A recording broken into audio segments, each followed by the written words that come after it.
ونشهد أن لا إله إلا الله وحده لا شريك له ونشهد أن محمدا عبده ورسوله أما بعد أعوذ بالله من الشيطان الرجيم بفضل بسم الله الرحمن الرحيم ربنا إننا نخاف أن يفرط علينا أو أن يطغى صدق الله العليم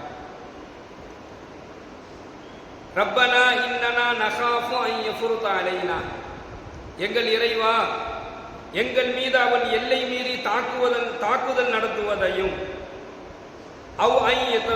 நாங்கள் அஞ்சுகின்றோம், அவன் கொடுமை செய்வதையும் நாங்கள் பயப்படுகிறோம் என்கின்ற துவாவை ஹஜரத்னா மூசா நபி அலைஹிஸ்ஸலாத்து வஸலாம் அன்னவர்கள் அல்லாஹ்விடத்தில் இந்த துவாவை கேட்கிறாங்க. அது அல்லாஹ் குர்ஆனின் மூலமாக இந்த துவாவை அல்லாஹ் நமக்கு சொல்லி காண்பிக்கிறார். ரப்பனா என்கின்ற அந்த துவாக்களில் 29வது துவாவாக இந்த துவாவை நாம் இப்பொழுது பார்ப்போம்.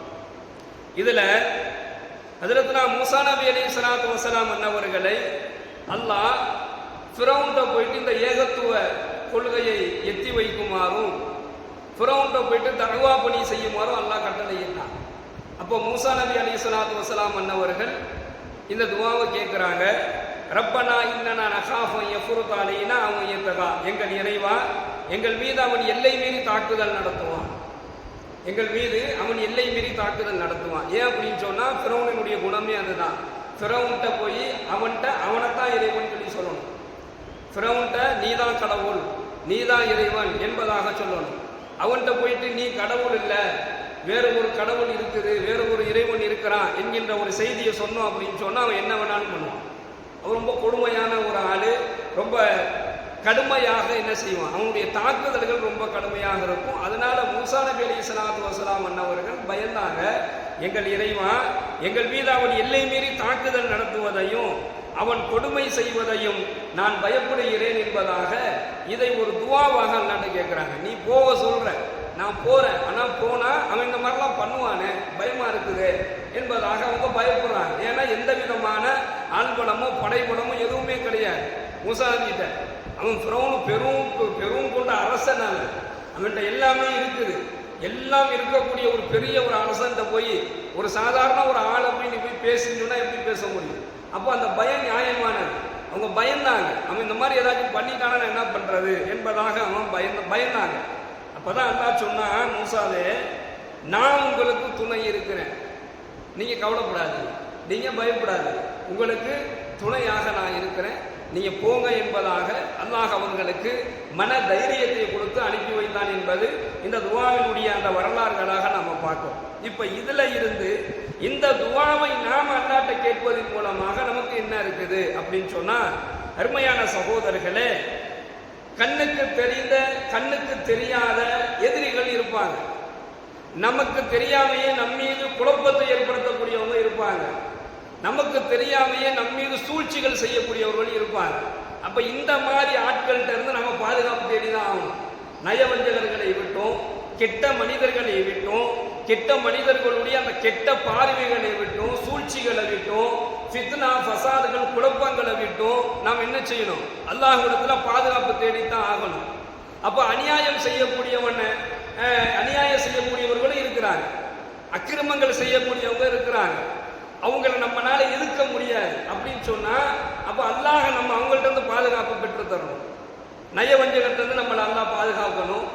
கண் திருஷ்டிகளை விட்டு, கெட்ட மனிதர்களுடைய சகவாசங்கள், கெட்ட மனிதர்களுடைய அந்த கெட்ட பார்வைகளை விட்டு அல்லாஹ் நம்மளை பாதுகாக்கணும், நம்முடைய குடும்பத்தை பாதுகாக்கணும், நம்முடைய பொருளாதாரத்தை பாதுகாக்கணும்னா இந்த துவாவை நம்ம கேட்கலாம்.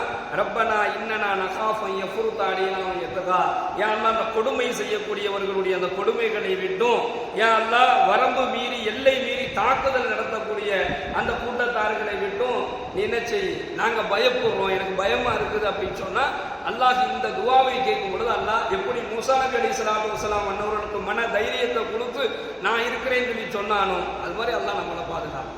அப்படிப்பட்ட ஒரு பாதுகாப்பை பெற்றுத்தரக்கூடிய ஒரு துவாவாகத்தான் இந்த துவாவை நம்ம பார்க்க முடியும். ஹஸரத்னா உமர் ரலியல்லாஹு அவர்கள் அறிவிக்கின்றார்கள், நீங்கள் ஒவ்வொருவரும் பொறுப்பாளர்களாக இருக்கின்றீர்கள், நீங்கள் ஒவ்வொருவரும் பொறுப்பாளர்களாக இருக்கின்றீர்கள். என்ன பொறுப்பாளர்கள் அப்படின்னு சொன்னா, ஒரு தலைமை பொறுப்பை ஒருத்தர் ஏற்றுக்கிட்டார் அப்படின்னு சொன்னா அந்த யார் எந்த கூட்டத்துக்கு அவர் தலைவராக பொறுப்பேற்றுக் கொண்டாரோ அந்த அத்துணை கூட்டத்தார்களுடைய நலன்களை பற்றியும் அந்த அத்துணை கூட்டத்தார்களுடைய நலன் இல்லாததை பற்றியும் அந்த தலைமையாக இருக்கக்கூடிய அந்த தலைமை பண்பில் இருக்கக்கூடிய அந்த அமீர் அந்த தலைவர் நாளை மறுமை நாளையில அல்லாஹ்விடத்துல விசாரிக்கப்படுவார் என்பதாக நபிகள் நாயகம் ஸல்லல்லாஹு அலைஹி வஸல்லம் சொல்றாங்க. அதே போன்று மனைவி கணவனுடைய பொறுப்புதாரியாக இருக்கிறார். அப்போ மனைவிக்கு ஒரு கணவன் சிறந்த பொறுப்புதாரி. நாளை மறுமை நாளையில மனைவியினுடைய நலனுக்கும் நலன் இல்லாததுக்கும் அல்லாஹ் யாரை விசாரிப்பான் அப்படின்னு சொன்னா மனைவியினுடைய பெற்றோர்களை போய் எல்லாம் விசாரிக்க மாட்டான். உன் பொண்ணுக்கு ஏன் அப்படின்னு அங்கே கேட்க மாட்டான். கணவனை தான் எல்லாம் கூப்பிட்டு கேட்பான். உன்னுடைய மனைவியினுடைய பொறுப்பை நீ சரியா செஞ்சியா, அவளுக்கு உண்டானதை அவளுக்கு தேவையானதை நீ கொடுத்தியா, அவளுடைய நலன்ல நீ எவ்வளவு அக்கறை எடுத்திருந்த, அவள் நலம் இல்லாததுக்கு என்ன காரணம் என்கின்ற எல்லா விதமான விசாரணையும் கணவனுக்கு செய்யப்படும். அதே போன்று கணவனுடைய பொறுப்புதாரியாக மனைவியும் மாறுறான். நாளைக்கு ஒரு கணவனுடைய கடமையை சரியாக நிறைவேற்றலைங்கிற காரணத்துக்காக வேண்டி மனைவி விசாரிக்கப்படுறார்.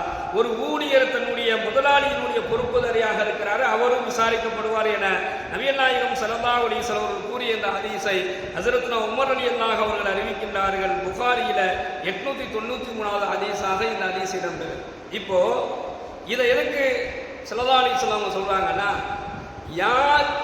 யாருக்கு தன்னுடைய கொடுக்கப்பட்ட பொறுப்பை சரியா நிறைவேற்றிட்டாங்களோ, மனைவி மீது இருக்கக்கூடிய பொறுப்பை கணவன் சரியா நிறைவேற்றுறாரு, கணவன் மீது இருக்கக்கூடிய பொறுப்பை ஒரு மனைவி சரியா நிறைவேற்றுறா, தன்னுடைய முதலாளியினுடைய பொறுப்பை ஒரு ஊழியர் சரியாக நிறைவேற்றுறாரு, ஒரு ஊழியருடைய பொறுப்பை ஒரு முதலாளி சரியா நிறைவேற்றிட்டார் அப்படின்னு சொன்னா எல்லாம் வல்ல இறைவன் தன்னுடைய பொறுப்புகளை சரியாக நிறைவேற்றக்கூடிய அந்த மக்களுக்கு அல்லாஹ் என்ன செய்யறானா, எல்லா விதமான பேர ஆபத்துகளை விட்டு அல்லாஹ் அவங்கள பாதுகாக்கிறான். இப்ப இந்த துஆவுல மூசா நபி என்ன கேட்டாங்க, அவன் எல்லாம் மீறி கொடுமைப்படுத்தக்கூடியவன், அவன் ரொம்ப கொடுமையான ஆளு, அவன்கிட்ட போய் நான் எப்படி போய் நிக்கிறது யாரெல்லாம் சொல்லி பயந்தாங்கல்ல.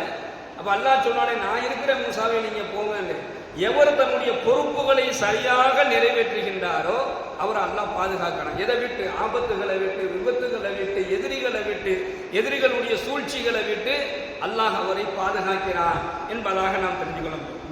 மேலும் பெருமானார் ஸல்லல்லாஹு அலைஹி வஸல்லம் சொல்றாங்க, இல்லாலம் யதுகுல மஅஹுமுல் ஜன்னத, இவருக்கு சொர்க்கத்துல இந்த சொர்க்கத்தை அல்லாஹ் தடை செய்யறான். யாருக்கு அப்படின்னு சொன்னா, எவருக்கு அல்லாஹ் ஒரு பொறுப்பை வழங்குறானோ, பொறுப்புங்கிறது பதவிங்கிறத நாம தேடி போகக்கூடாது, அதை நம்மளை தேடி வந்து அதை வேணான்னு சொல்லக்கூடாது. பொறுப்புக்கும் பதவிக்கும் நம்ம சண்டை போட்டு போகக்கூடாது. ஆனா அந்த பொறுப்பும் பதவியும் நம்மளை தேடி வந்துச்சுன்னா அதை வேணான்னு சொல்லக்கூடாது. ஏன்னா சண்டை போட்டு போய் வாங்குறது பெருமை, அது நம்மளை தேடி வந்துச்சு அப்படின்னு சொன்னா அது அல்லாஹ்வினுடைய நியமத்து, அது அல்லாஹ்வினுடைய அருட்கொடை. அப்போ ஒரு பொறுப்பு நம்மளை தேடி வருது. எவருக்கு அல்லாஹ் பொறுப்பை வழங்கி அவர் அந்த பொறுப்பினுடைய அந்த கடமையை நிறைவேற்றாம அதுல இருந்து பாராமுகமாக இருந்த அந்த நிலையிலேயே அவர் மரணிச்சுட்டார் அப்படின்னு சொன்னா அவருக்கு அல்லாஹ் சொர்க்கத்தை தடை செய்கிறான் என்பதாக நபிகள் நாயகம் ஸல்லல்லாஹு அலைஹி வஸல்லம் சொல்லி காண்பித்தார்கள். அதற்கு இப்னு மஸ்ஊத் ரலியல்லாஹு அவர்கள் அறிவிக்கின்றார்கள், லா யதுகுலுல் ஜன்னத மன் கான ஃபீ கல்பிஹி மிஸ்காலு தர்ரத்தின், சிறிது அளவு தன்னுடைய உள்ளத்தில் எவரிடத்துல பெருமை இருக்குமோ அவரும் சொர்க்கத்துல நுழைய மாட்டாரு. அப்போ சஹாபாக்கள் கேட்டாங்க, அல்லாஹ்வுடைய தூதரே, அழகான ஆடை அணிகிறோம், அழகான செருப்பு அணிகிறோம், இதெல்லாம் பெருமையா அப்படின்னு சொல்லி கேட்டாங்க. அதுக்கு நாயகம் ஸல்லல்லாஹு அலைஹி வஸல்லம் சொன்னாங்க, இதில் பெருமையில வராது, அல்லாஹ் அழகானவன், எனவே அழகானதையே அல்லாஹ் விரும்புறான். பெருமை என்பது என்ன அப்படின்னு சொன்னா சத்தியத்தை மீறுவது.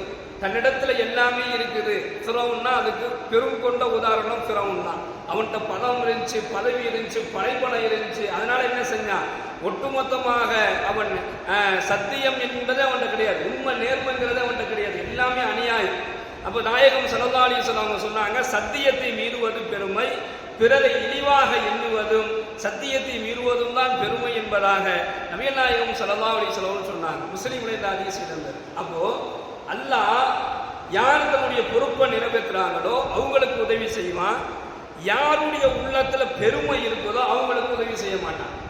யார் சத்தியத்தை மீறுறாங்களோ, யார் பிறரை இழிவாக எண்ணுகிறாங்களோ அவங்களுக்கு என்ன செய்ய மாட்டான், அல்லாஹ் தன்னுடைய உதவியை வழங்க மாட்டான். மாறாக யாருக்கு அல்லாஹ் உதவி செய்வான் அப்படின்னு சொன்னா, யார் பிறரை கண்ணியப்படுத்துகின்றாரோ அவருக்கு அல்லாஹ் உதவி செய்வான். எதை விட்டு? நயவஞ்சகர்களை விட்டு, ஆபத்துகளை விட்டு, பேராபத்துகளை விட்டு, எதிரிகளை விட்டு, அந்த எதிரிகளுடைய சூழ்ச்சிகளை விட்டு என்ன செய்யறான்? அல்லாஹ் அவங்கள பாதுகாப்பா. எல்லாம் வல்ல இறைவன் அல்லாஹ் எதை விரும்பினானோ அந்த விரும்பிய அந்த வழிமுறையில நாம் நம்முடைய வாழ்க்கையை வாழக்கூடிய நர்பாக்கியத்தை அல்லாஹ் நமக்கு வழங்குவானாக. வாய்தவானா அல்ஹம்துலில்லாஹி ரப்பில் ஆலமீன். அஸ்ஸலாமு அலைக்கும் வரஹ்மத்துல்லாஹி வபரகாத்துஹு. சுப்ஹானல்லாஹி வபிஹம்திஹி சுப்ஹானக்கல்லாஹும்ம வபிஹம்திக வனஷ்ஹது அல்லா இலாஹா இல்லா அன்த நஸ்தக்ஃபிருக வ நத்தூபு இலைக். சுப்ஹான ரப்பிக ரப்பில்